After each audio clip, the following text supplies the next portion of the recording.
Troisième à un point du leader, Sochaux va essayer de récupérer le trône déjà occupé l'espace de quelques journées, mais cela passe par un succès face à Quevilly-Rouen, 12e qui est sur sa meilleure série avec 7 points pris sur les 3 derniers matchs et dont 4 unités glanées à l'extérieur. La base de ces bons résultats est une défense retrouvée. Les hommes d'Olivier Echouafny n'ont pas encaissé de but lors des 2 derniers déplacements, mais la mission du soir va être de taille face à la meilleure attaque du championnat.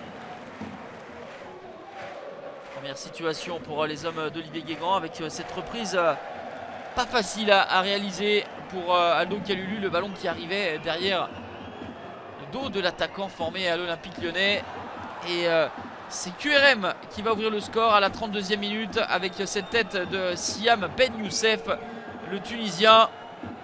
Il a eu beau se déployer, Maxence Prévost, il ne peut rien faire sur cette tête bien placée de l'ancien joueur du Stade Malherbe de Caen qui est revenu en France après un passage dernièrement en Bulgarie.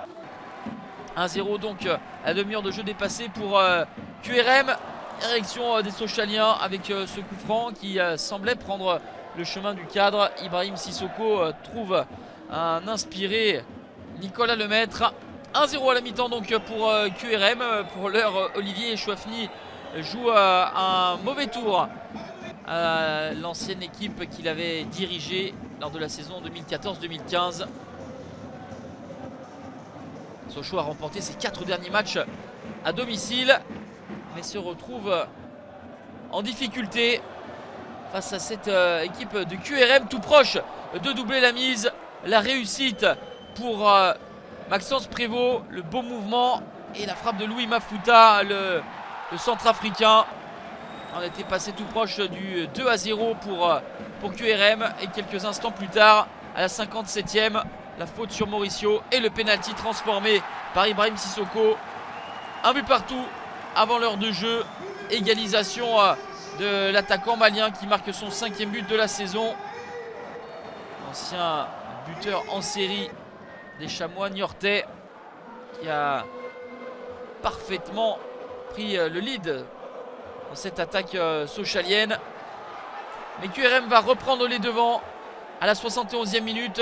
Joli mouvement avec Mamadou Camara au centre. Issa Soumaré, le Sénégalais, à la réception. Déjà son 4e but pour le talentueux joueur de 22 ans. Et donc pour la 2e fois de la soirée, c'est QRM qui fait la course en tête. On pensait après l'égalisation sur pénalty d'Ibrahim Sissoko que Sochaux allait faire parler l'expérience et se faire respecter à domicile. On file jusqu'à la 95e minute. La sortie de Nicolas Lemaître est jugée illicite par monsieur le paysan. Une décision qui sera évidemment contestée. Et on peut peut-être le comprendre par la formation d'Olivier Echouafny. Ce n'en est pas moins un nouveau pénalty pour Ibrahim Sissoko. C'est transformé en force en lucarne. À la dernière seconde, on aura à peine le temps d'engager les joueurs de QRM. 2 buts partout. Doublé pour Ibrahim Sissoko, sa 6e réalisation. Le score ne bougera plus. 2-2, ce sera le score final. Pas de 5e victoire consécutive à Bonal pour Sochaux, mais surtout un point arraché au bout des arrêts de jeu avec un 2e pénalty accordé. Les Sochaliens qui restent en haut du classement à la 2e place, à 3 unités du leader girondin.